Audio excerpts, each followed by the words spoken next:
acting shop Rohan Mera bode uklur ak serial jong Indian television Bollywood film bah web series mentakas ngi ke khandru trek nailur arjar puar kulawar man pli pajba ke wai ke dukan cidechan ke balai kerteng the butterfly ke badan ha bowel complex nong thamai nong cream ya kan ke dukan la long trai du cheyen kharpran ba lawan ma sak hilang ke ne jing pli do barishan paryat ba kumjuru ke kong wanisha parbat ke badai bula chop teng ke nam Miss Shillong kat kum kicing itu barisan paryat laong bagi janji badi hapo kani kedukan kini janji kentai gi belawan ra na bari yagi bala penwandur hagi babuan kiliang.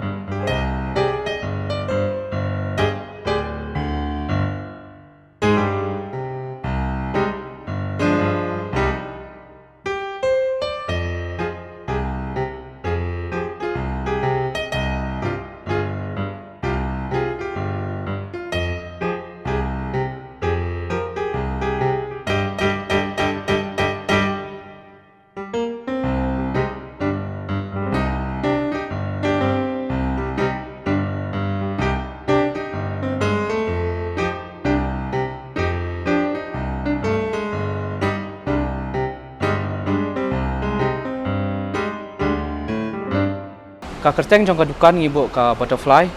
namar ngilabu kerpang hi ka dukan kerteng do butterfly namar ba ngiabu ki apparel sebab ki products badai tang jogi kinthei so hakani ka dukan fila banyo kum mostly ki western dress ki badai for party going demata for wedding nalor kata ngila yabu ya ki long day to day use ki dresses along with that ngilabu ki perfumes ki bags dan mata key scarf like for day to day use and for fashion wear dan bentagi kentai ni labu lo baro akan ni ke dukan gini gimar bun bangi ya drive and export na bar hi bagi drive and import na bar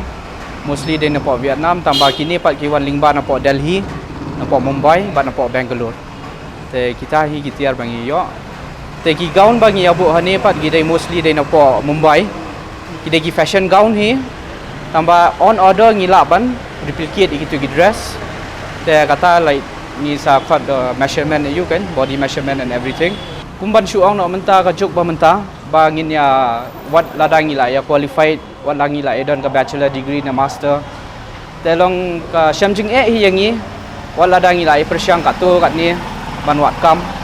wat ladang ngila yo ya ka kam ru long mseu ya hap re ya ka ba ngila pas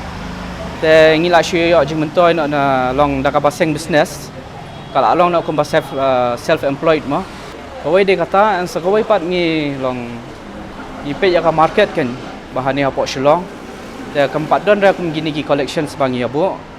te kata hi ba penlong yang ngi bangi ni apli ya kan ka dukan